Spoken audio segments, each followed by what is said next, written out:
Nagulantang ang lahat. Mga baho ng pamilya ni Sara Lebati kalat na.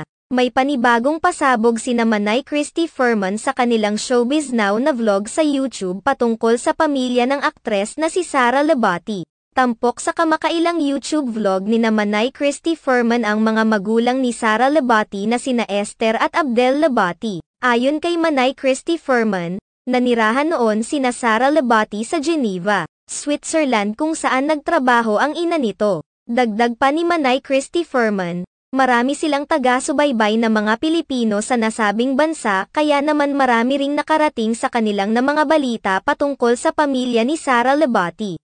Pagbabahagi ni Manay Christy Furman na sa tuwing pumunpunta sa Pilipinas ang mga magulang ni Sara Lebati ay sagot umano ng aktres ang mga pamasahe ng mga ito. Bukod pa rito, nais pa umano ng mga magulang ni Sara na nasa bus. Dagdag naman ni Romel Chica na dahil wala namang stable na trabaho si Sara Lebati sa showbiz kaya saan pa manggagaling ang perang ginagastos ni Sara Lebati para sa kanyang mga magulang kundi sa bulsa ng kanyang asawa na si Richard Gutierrez. Samantala, nagbigay rin ng reaksyon sina Manay Christy Furman sa ibinahaging post noon ng ina ni Sara Lebati na si Esther patungkol sa natatanggap niyang pensyon mula sa pagtatrabaho sa Geneva, Switzerland. Ayon kay Christy Furman na ang natatanggap na pensyon ng ina ni Sara Lebati ay tinatawag na state pension na ibinibigay sa mga taong nagtatrabaho bilang mga overseas Filipino workers. Dahil isa umanong kasambahay noon ang ina ni Sara Lebati kaya naman may state pension ito.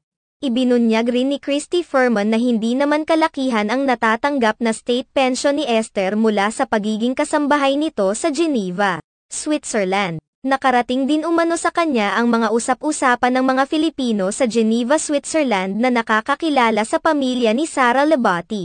Ayon sa chika, hindi umano kagandahan ang reputasyon ng mga Lebati sa kanilang lugar. Iginiit pa ni Manay Christy Furman na kaya nagkukwento ang mga kababayang taga Geneva ay dahil hindi na umano nila matiis ang pakikiaalam ng mga magulang ni Sara Lebati sa relasyon at pagkakahiwalay ng dalawa.